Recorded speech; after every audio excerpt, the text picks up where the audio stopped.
So we're here for today's breakfast bite on Pure 24/7 Radio, and I'm pleased to welcome another guest from Torch Trust today. It's Sarah Brookman. Hi, Sarah. How are you? Hi, I'm good, thank you. Good to see you. It's good to meet you. And just before we head into today's breakfast bite, would you like to give us a little idea overview of what you do at Torch Trust? Yeah, I work as part of the development team for Torch.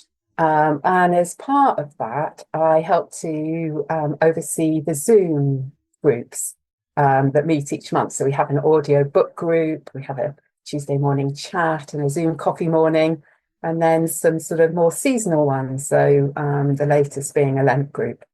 A great way for blind people and partially sighted people to come together and have some fellowship. Yeah, no, that sounds fantastic. I mean, I remember we went to your to Torch headquarters on Torch Way, which is rather cool, and there was an in-person coffee group going on at the time, I think. But yeah, it's brilliant. That idea of doing it online, because a lot of people, it's not necessarily easy to get there in person, is it? So having these online forms allows for that community, that interaction, which is really handy. Yeah, that's it. I think that's where it started from. I think there were a few people who felt they were missing out, not being able to come to Torch House. So it's good that we can do that and offer that. Yeah, that's fantastic. Well, I'm very glad you could be here with us for today's breakfast bite. What do you want to bring us today? I've been thinking about the accounts of Jesus appearing to his disciples that first Easter. We live in the midst of pretty chaotic times at the moment, don't we? And as crises continue to build and we listen to the news, it's quite easy to feel confused, maybe helpless, kind of often a bit fearful and possibly angry. And maybe we can find some resonance with the sense of disorientation that the disciples must have felt when Jesus was no longer with them, had been crucified, and the one that they'd followed and trusted and pinned their hopes on, life was no longer as they expected it to be. And we too, I think, might be tempted sometimes to take shelter like the disciples did at Pentecost in the upper room, closing the door on a troubled world. Yet chaos always calls for creative response rather than fear. And it requires something different from us, I think. It can beckon us to open to new ways of seeing and being, and to being surprised, just as the disciples were. The first Easter morning is such a story of surprise and complete reversal of expectation. And two of the disciples and Mary go very early to the tomb, only to discover that Jesus' body is missing. And we then have this account, don't we, of Jesus appearing to Mary Magdalene in the garden outside the tomb, as described in John's Gospel, chapter 20. And the other disciples have left, and Mary is alone, and she's weeping. And Jesus is standing there beside the tomb. And at first she doesn't realize it's him. And he asks her, "Why are you crying? Who is it you're looking for?" And thinking he's the gardener, she asks him, "Sir, if you carried him away, tell me, where have you put him? And I will get him." And it's then that we have this moment where Jesus calls her name, Mary. And I love this very personal encounter that Mary has with Jesus. He totally catches her unawares.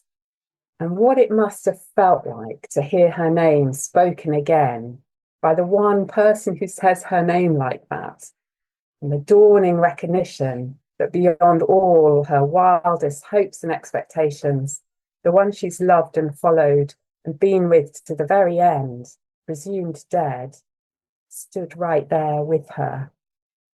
And she turns towards him and cries out, "Rabboni," which means teacher, master, I think.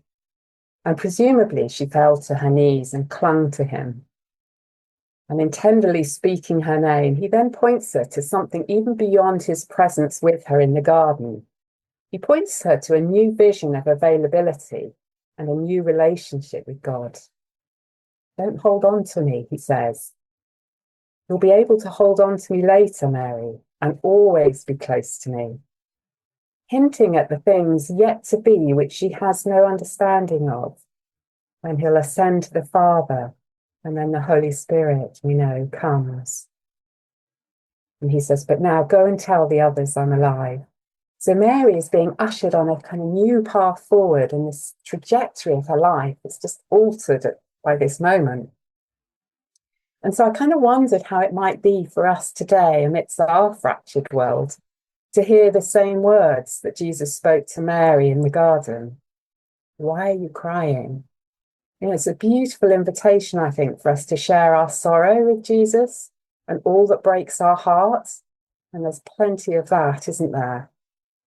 Maybe we need a reminder that God is both vulnerable and humble, that he weeps with us, cares about our sorrow, and really honours our pain. And there is a place for lament. And then, who are you looking for?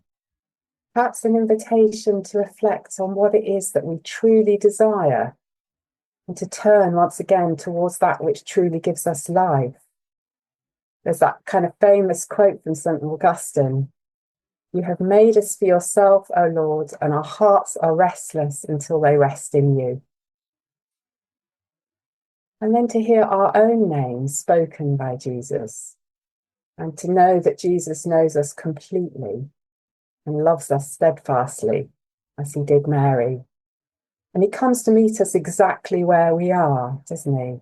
It's a personal encounter. And he invites us to voyages of discovery, creativity, and compassion.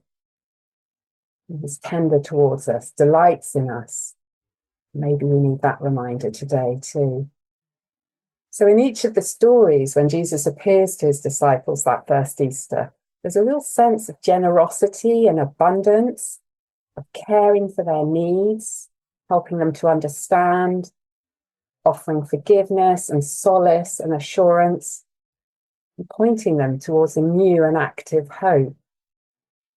And so I hope we're encouraged by that today, to have our own fresh encounter with Jesus, to spend some time voicing our grief for the things happening in our lives and in the world today, and to hear once again the gentle voice of love that calls our name in the midst of it.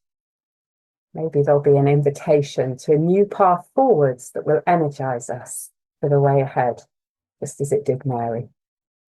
Well, thanks so much, Sarah. That's a really beautiful thought for each one of us. There is a lot going on in the world, and indeed in our own personal lives, that can trouble us and make us sad and fill us with sorrow and grief because of all that's going on. But that is the wonderful thing about Jesus. He offers us comfort. And he talked about, when you say about that, how Mary held on to Jesus, and he says, actually, let go, because actually when he left behind the Holy Spirit, who he refers to as the Comforter. And Mm. so that is a beautiful thought. Thank you so much, Sarah, and thank you for bringing us that. It is very timely, as we've just finished celebrating Easter. Yeah. Great. Thank you. Thank you so much. I look forward to speaking again soon. Thank you. Bye.